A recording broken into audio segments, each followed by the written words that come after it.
আসসালামু আলাইকুম। শাকিলাস কিচেনে আপনাদের সবাইকে জানাই স্বাগত। আজকের রেসিপি হলো সবজি খিচুড়ি। আঞ্চলিক ভাষায় আপনাদের এলাকায় এটিকে কী বলা হয় অবশ্যই তা কমেন্টে জানাবেন। চলুন তাহলে শুরু করা যাক আজকের রেসিপি। সবজি খিচুড়ি রান্নার জন্য প্রথমেই নিয়ে নিলাম 1 কাপ মুগ ডাল, 1 কাপ মশারির ডাল ও 1.5 কাপ চাল। আমি এখানে ভাতের চাল ব্যবহার করেছি, আপনারা চাইলে পোলার চালও ব্যবহার করতে পারেন। তারপর চাল ডালগুলো ভালো করে ধুয়ে নিলাম। এরপর প্রথমে একটি হাঁড়িতে পরিমাণ মতো তেল দিলাম, এরপর পেঁয়াজ কুচি ও সাথে দিয়ে দিলাম আদা রসুন বাটা।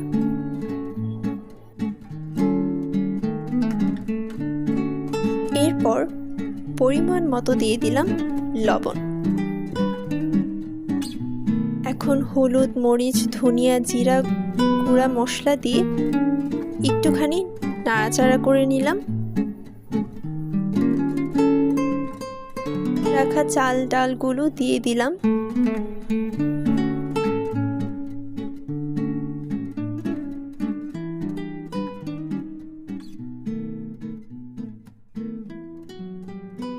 এখন মশলার সাথে চাল ডালটা ভালো মতো কষিয়ে নিলাম।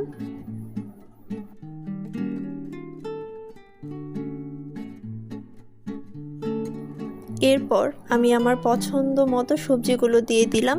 আমি সবজিগুলো অফ ক্যামেরায় কেটে ধুয়ে রেখেছিলাম। আমি এখানে গাজর, বরবটি ও আলু এবং টমেটো দিয়েছি। আপনারা আপনাদের ইচ্ছা মতো যে কোনো সবজি ব্যবহার করতে পারেন। এরপর এখানে কিছুটা পানি দিয়ে দিলাম। এখন সব কিছু সিদ্ধ হওয়ার জন্য আমি ঢাকনা দিয়ে ঢেকে রেখে দিলাম। সব কিছু সেদ্ধ হওয়ার পরে কেটে রাখা টমেটো এবং 3-4টা কাঁচামরিচ দিয়ে দিলাম। যেহেতু টমেটো একটু নরম, তাই সেদ্ধ হওয়ার কিছুক্ষণ পরেই টমেটোগুলো দিয়ে দিলাম।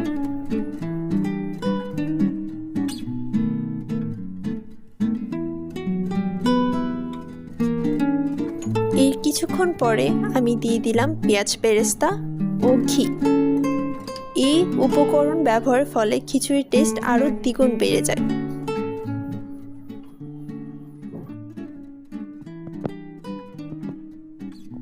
দেখতেই পাচ্ছেন এই দুটি উপকরণ দেওয়ার ফলে খিচুড়িটি কতটা লোভনীয় দেখাচ্ছে। ভিডিওটি যদি আপনাদের ভালো লেগে থাকে তাহলে অবশ্যই লাইক এবং সাবস্ক্রাইব করে আমার চ্যানেলে পাশেই থাকবেন। ধন্যবাদ।